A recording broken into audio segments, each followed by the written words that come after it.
potential opportunity of a take profit target of over 500 pips. So let's see how price plays out from this area as we head into the New York session.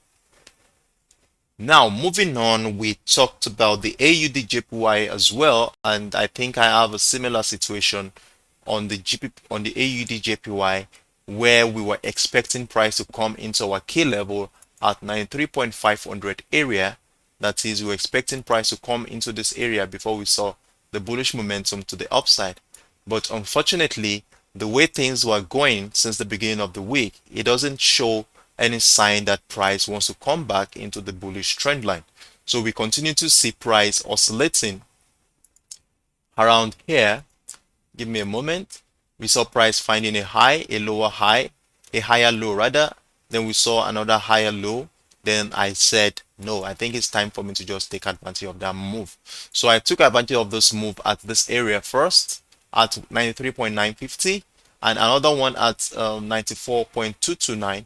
And if you are not yet in this trade, I will suggest and advise that you can enter this trade right now because you are still close to where my second entry lies at. So if you are not in this trade, it's an opportunity for you to take the advantage of this move. And then we have our stop loss close to somewhere around here, which is where price has not gone below this area since the beginning of the last 36 hours. And I want to be using this area as our stop loss area, that is 93.700 area, which dovetails to around 50-55 pips.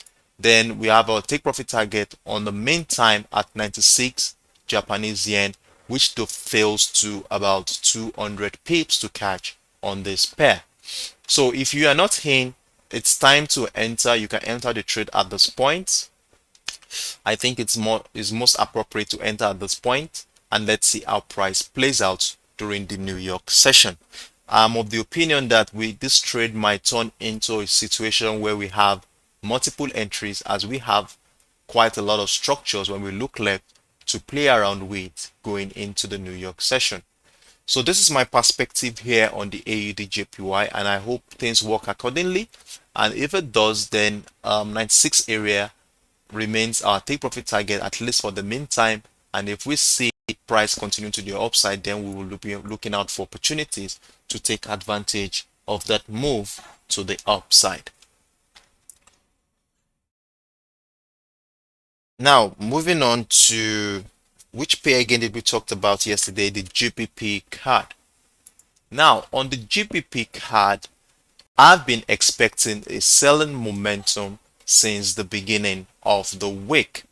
And if you remember where price was at during the course of yesterday's live session, we had price